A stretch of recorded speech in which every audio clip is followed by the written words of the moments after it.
اللهم صل على سيدنا محمد يا رب صل وسلم دائما ابدا على حبيبي.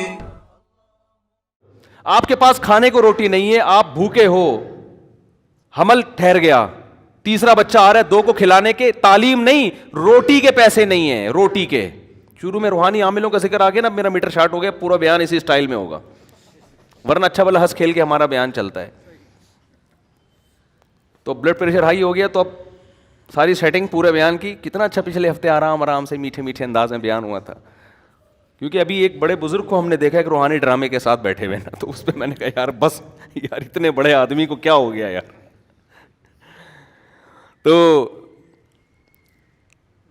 تو وہ روٹی کے پیسے اگر آپ کے پاس نہیں ہیں, روٹی کے, آپ کے لیے کھانا مشکل, تعلیم اگلی چیز ہے نا, پہلے تو روٹی ہے نا, اور حمل ٹھہر گیا, اس بیس پہ گرانے کی اجازت نہیں ہے کہ کھلاؤں گا کہاں سے. سمجھ میں آ رہی ہے بات؟ آپ کہہ سکتے ہو کہ اگر اللہ نے کھلانے کا وعدہ کیا تو مجھے کیوں نہیں کھلا رہا, میں کیوں بھوکا ہوں, آپ کہہ سکتے ہو نا. ارے قرآن کہتا ہے کہ اپنی اولاد کو اپنے ہاتھوں سے قتل مت کرو, نحن نرزقکم وإیاہم, ہم تمہیں بھی روزی دیں گے اور ان کو بھی. تو انسان کہتے ہیں اللہ روزی نہیں ہے تبھی تو ٹینشن میں ہوں, بے روزگاری, دھکے کھا رہا ہوں, ادھر جا رہا ہوں ادھر جا رہا ہوں, مسائل ہیں, اور تو کہہ رہے میں دوں گا. کیا خیال ہے؟ تو کہاں سے دے رہا ہے؟ یہ تو ایک نئی ٹینشن ہوگی. میرے پاس فون آتے ہیں, بھائی اب 2 بچے ہیں, اب مفتی صاحب حمل ٹھہر گئے, کیا کریں بھائی, یہ تو ہمارے تو فیسیں ہی پوری نہیں ہو رہی, ہمارے تو خرچے پورے نہیں ہوگی. میں کہتا نہیں بھائی, اس بیس پہ آپ نہیں گرا سکتے, صبر کریں بس, اللہ پہ توکل. یہاں توکل فرض ہے. سوال یہ پیدا تو اللہ نے تو وعدہ کیا تھا اللہ کھلائے گا, تو کھلا کیوں نہیں رہا؟ آئی بات سمجھے؟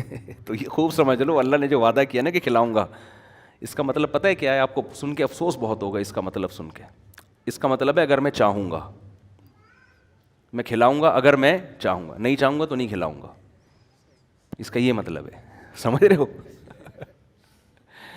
اب سوال پیدا ہوتا ہے اللہ پھر ایسے وعدے کا فائدہ کیا؟ یعنی یہ تو وعدہ ہی نہ ہوا نا. دیکھو قرآن میں جہاں بھی اس طرح کے الفاظ ہیں نا, اللہ نے دنیا میں کسی چیز کا وعدہ کیا ہے, اس کے آگے انشاء کا لفظ خود بخود لگا ہوا ہے. مثال کے طور پر میں اور اس اشکال کو مضبوط کر کے بیان کرتا ہوں. قرآن نے صحابہ کرام کو کہا کہ جب مشرکین مکہ کو حرم سے نکال دو, جب مکہ فتح ہوا نا تو 4 مہینے ہیں یہ لوگ حرم میں رہ سکتے ہیں, اس کے بعد حدود حرم سے قیامت تک کے لیے حرم میں مشرک کا داخلہ ممنوع. صحابہ کو اشکال ہوا کہ اللہ ہم تو غربت میں آ جائیں کیونکہ ہماری تجارتیں ہیں ان سے. بھائی اگر بڑے بڑے تاجر مشرکین میں بھی تھے نا تو ہماری تجارتیں ہیں, تو یہ غربت میں آ جائیں گے. تو اللہ نے فرمایا ان خفتم عائلۃ فسوف یغنیکم اللہ من فضلہ. انشاء ہے کہ نہیں ہے؟ اگر تمہیں غربت کا خوف ہے تو اللہ نے چاہا تو اپنے فضل سے تمہیں غنی کر دے گا. ایک ہی آیت, ابھی میں ان سب کا ایک مفہوم بیان کرتا ہوں, اس سے سارے اشکال حل ہو جائیں گے انشاءاللہ. فسوف یغنیکم اللہ من فضلہ ان شاء, اگر اللہ چاہے گا تو اپنے فضل سے تمہیں غنی کر دے گا. نکاح کے بارے میں بھی یہ الفاظ ہیں, نکاح کرو یہ نہ دیکھو کہ غریبوں کے امیر ہوں. کیوں؟ اللہ کہتے ہیں ان یکونوا فقراء یغنیہم اللہ من فضلہ, نکاح کر لو, فقیر ہو گئے تو اللہ اپنے فضل سے غنی کر دے گا. سوال پیدا ہوتا ہے, بعض تو ہم نے دیکھے ہیں کنوارے تھے تو پیسے والے تھے, شادی ہوتے ہی بعض ایسے, اگرچہ اکثریت ایسی نہیں ہے, اکثریت کے تو روزی میں اضافہ ہوتا ہے, لیکن بعض ایسے واقعات ہیں ادھر شادی ہوئی ادھر دیوالیہ نکل گیا, بیگم ہی چور تھی معاذ اللہ, وہ ساری جائیدادیں کھا گئی.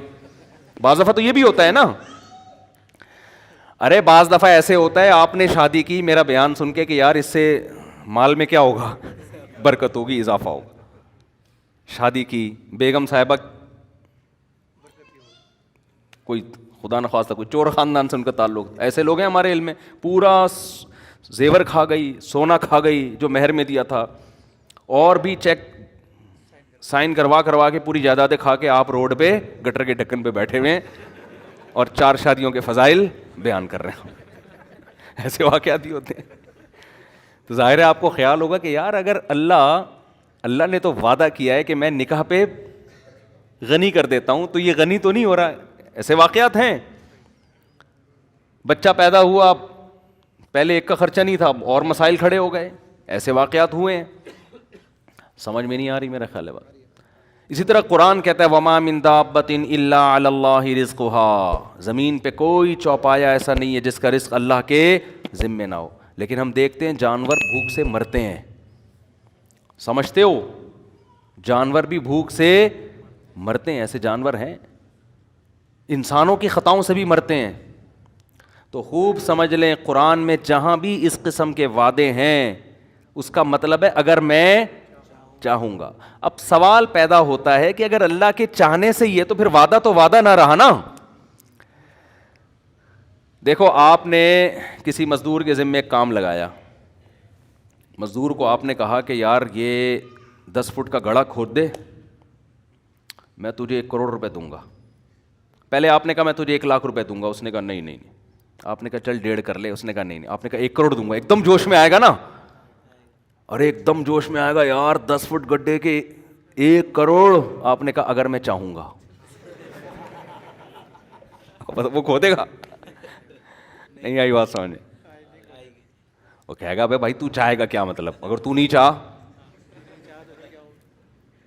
میں نے ایک صاحب سے پیسے کوئی چیز بیچی نا, تو پتہ نہیں 1 لاکھ کی تھی 1.5 لاکھ کی تھی. انہوں نے کہا میں آپ کو کل پیمنٹ دوں گا. میں نے کہا بھائی آپ, مجھے کیا پتا یار, میں آپ کو جانتا نہیں ہوں, آپ مارکیٹ سے شارٹ ہی ہو جاؤ. ہم بعض دفعہ اپنا بکرے بیچ کے آ رہے ہوتے ہیں, دمبا کسی کو پہنا کے آ رہے ہوتے ہیں, لوگ ہمیں پہناتے ہیں, پھر اپنے دوسروں کو پہنانا پڑتا ہے ہمیں. ٹھیک ہے نا. تو کہتے نہیں اللہ نے چاہا تو میں کل دے دوں گا. میں نے اگر اللہ نے نہیں چاہا تو میں کیا کروں گا بتا, میں تجھے کہاں تلاش کروں گا. اگر مجھے یقین ہو کہ اللہ چاہے گا کہ تو مجھے دے گا, اللہ چاہے گا کہ تو مجھے دے گا, تو میں 1 دن کیا میں 1 مہینہ انتظار کر لوں گا. لیکن اگر اللہ نے نہیں, اللہ نے تو مجھے نہیں بتایا کہ میں چاہوں گا کہ نہیں چاہوں گا. اگر اللہ نے نہیں چاہا تو میں تو تجھے فون کروں گا بھائی میرے پیسے دے, تو کہے گا اللہ نے چاہا ہی نہیں. کیا خیال ہے, ہمیں کیا ملے گا. اب جب ہم لوگوں کے بارے میں یہ بات سوچتے ہیں یار یہ کیوں اٹک رہا ہے یہاں پہ, یہ اللہ نے چاہا نا تو ہمارا مائک سسٹم ایک دن انشاءاللہ ٹھیک ہو جائے گا. اللہ نے چاہا.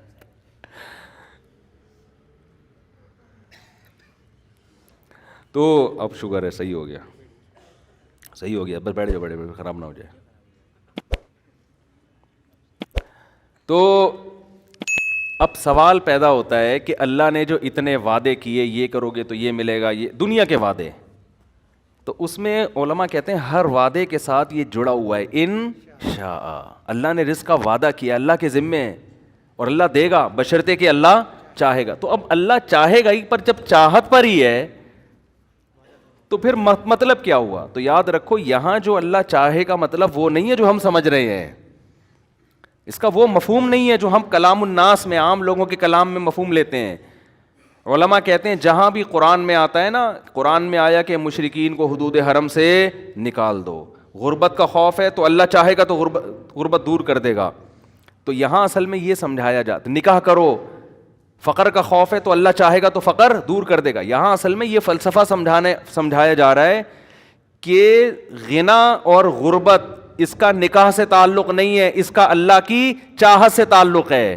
اگر نکاح اس خوف سے نہیں کیا کہ میرے پاس پیسے جمع ہو جائیں گے تو اللہ چاہے گا تو ہوں گے, نہیں چاہے گا تو نہیں ہوں گے. تو اللہ کی چاہت حاصل کرنے کے لیے وہ کام کرنا جو اللہ کی مرضی کے خلاف ہو, تو اس میں اللہ کہاں چاہے گا, اور اگر چاہے گا تو تمہارے نقصان کے لیے چاہے گا. پھر وہ سمجھ میں آ رہی ہے بات کہ نہیں آ رہی. اس کا تعلق کیلکولیشن سے, اسباب سے نہیں ہے, اس کا تعلق کس سے, اللہ کی چاہت سے. تو جب آپ کو پتا ہے کہ اس کی جیب سے پیسے میں اس کی مرضی کے بغیر نہیں نکال سکتا, تو اس کو اس کی نافرمانی کر کے اگر میں پیسے نکال بھی لیے میں نے, تو وہ پیسے مجھے راس نہیں آئیں گے, وہ میرے لیے فائدے کے بجائے نقصان. اور اگر اس کو خوش کر لیا اور یہ پیسے مجھے نہیں دے رہا, مجھے پتا ہے یہ غیرت مند آدمی ہے, احسان فراموش نہیں ہے, اس کا مطلب نہ دینے میں میرا ہی فائدہ ہے, یہ مجھے کسی اور طرح سے آزما رہا ہے. سمجھ میں نہیں آ رہی بات, میرا خیال ہے. اس کی مثال ایسے جیسے گناہ, دیکھو رشوت لینے میں پیسے ملتے ہیں زیادہ, حرام کاری میں پیسے زیادہ ملتے ہیں کہ نہیں ملتے, حلال میں اکثر پیسے کم ملتے ہیں انسان کو. لیکن جب آپ نے ناجائز کر کے پیسہ کمایا اور اللہ نے دیا آپ کو, تو یہ یوں سمجھ لیں کہ یہ وہ مٹھائی ہے جس کے اندر زہر کی گولی رکھ کے آپ کو کھلایا جا رہا ہے. یہ اللہ خوش ہو کے نہیں دے رہا, تو اس میں خیر کی توقع آپ نہ رکھیں. اور آپ نے حلال پہ قناعت کر لی اور بالفر رزق نہیں مل رہا, تو یہ وہ زہر ہے جو دیکھنے میں زہر لگ رہا ہے لیکن یہ اینٹی بایوٹک ہے, یہ آپ کی اصلاح کے لیے, آپ کو فائدہ پہنچانے کے لیے, اس میں خیر ہے. یہ کڑوی گولی آپ کے فائدے کے لیے ہے, اور وہ میٹھا لڈو اس کے دشمن اگر مٹھائی کھلا رہا ہے تو وہ مٹھائی میں خیر نہیں ہو سکتی.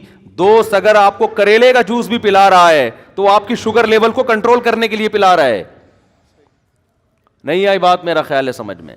تو یہ جو قرآن کہتا ہے نا نکاح کرو اگر غریب ہوگے اللہ مالدار کر دے گا, اس کا مطلب ہے کہ دولت اور امیری کا تعلق اللہ کی چاہت سے زیادہ ہے, شادی بیاہ سے نہیں ہے. تو اگر تم نکاح نہیں کرو گے عین ممکن ہے اللہ اس سے بھی زیادہ غریب کر دے, اس سے بھی زیادہ غریب. اور نکاح کرنے کے بعد بھی اگر غریب کر رہا ہے تو چاہتا تو اللہ تو امیر کرنا تھا کیونکہ اللہ نے وعدہ امیری کا کیا ہے, لیکن اگر غریب کر رہا ہے اس میں کوئی مصلحت ہے, وہ مصلحت تمہیں بنانا, تمہارے گناہوں کو معاف کرنا, تم میں توکل پیدا کرنا اور ناکامی کے نقشوں میں کامیابی پیدا کرنا ہے.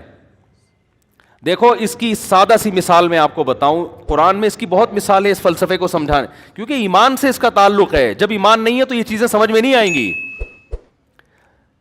مفتی طارق مسعود صاحب کے بیانات سننے کے لیے youtube.com/مفتی طارق مسعود کو سبسکرائب کریں, اور اگر آپ لائیو ویڈیو کو کبھی بھی مس نہیں کرنا چاہتے ہیں تو سبسکرائب کرنے کے بعد بیل آئیکن پہ کلک کرنا مت بھولیں. جزاک اللہ.